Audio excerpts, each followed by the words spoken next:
Hello beautiful people, welcome to Shades of Wadito. In today's video, I'm going to walk you through my journey overcoming imposter syndrome. Have you ever had that feeling of, oh, I'm not good enough, I don't deserve this, why should I be the one talking about this? I am not a guru, I'm not perfect, da da da da da, and all that. And it keeps making you miss out or keep undermining yourself. If you have this feeling, sit back, relax, grab your popcorn, whatever suits you, and let's dive into the discussion. First things first, let me tell you something that happened in 2020. So I was at this international conference, the UN Women Conference, and we are talking about those factors that hinder women from progressing in society. And I was just there on my screen, with my video off, and people were showing us ideas, and the moderator was taking notes. Basically, that session was to come collect ideas and then send to the panel that we sent to the UN. So, in my mind, I really want to talk about how we have these long-standing traditions that still prevent women from being who they are today, okay? So, it was few minutes to the end of the session, and I've still not turned on my mic or raised my hand to voice out this opinion.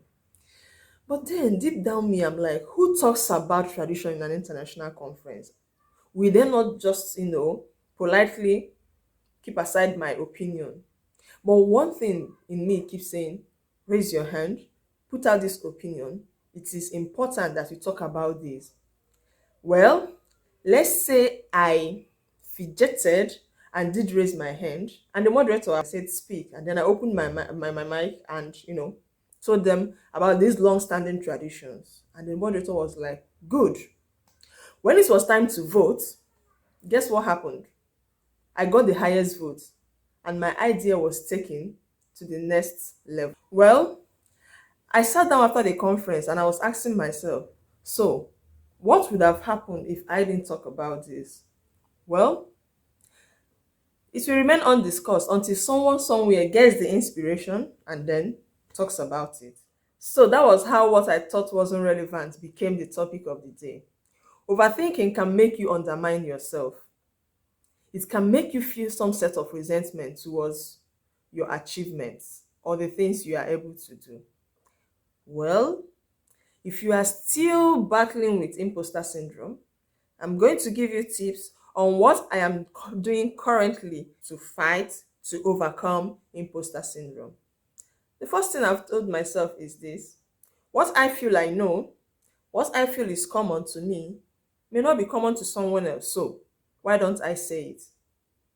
That knowledge you feel that is very common to you, it could be how to set up meetings in a calendar, how to schedule a meeting in a calendar.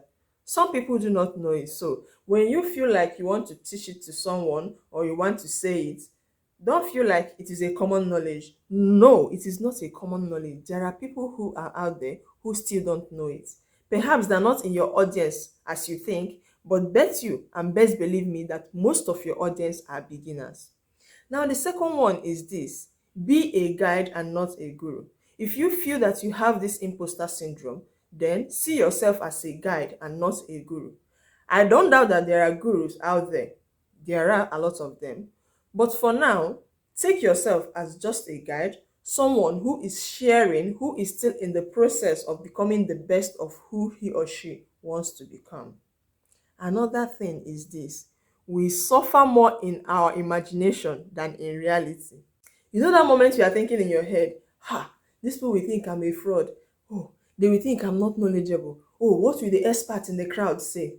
Well, they are not thinking anything. People are so busy thinking about themselves. Just as you are there in your head thinking that you are not good enough, they are also there in their head thinking about something else. So why suffer yourself? Don't take it so serious. Life is a process.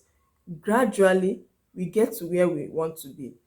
Things you have worked hard for, you deserve them. So don't think you are undeserving, okay? Unless you haven't worked for it. But even if you feel that you have put in little effort compared to what others have done, you still deserve it. You still put in the work. It could even be that that is the best thing you know how to do. But because you have put in little effort in it, you feel you don't deserve it. Lose yourself from that shackle of thinking that you don't deserve things you do, things you know, or things you achieve, book you want to write, that topic you want to talk about, that position you have been appointed to, that office you want to run for, go ahead and do it. You mustn't be a guru. You mustn't be perfect. That event you even want to host, go ahead, carry on. I bet you we all learn in the process, and stop feeling that you are not the best. So who is the best? You are the best. Go ahead and do it. I just think that I should briefly discuss this with you. If you are having imposter syndrome, or if you are in the process of overcoming imposter syndrome, could you please share with me in the comment section things you are doing to overcome this feeling? This is something serious. It can touch your confidence. Well, it's not too late to work on it. If you enjoyed watching this video, please don't forget to like, subscribe, share this video to your friends, comment. Let me still know, do you suffer imposter syndrome? Have you overcome it? And if you did, please, how did you do that? Share with us, we would like to know. Till I see you in my next video. Bye.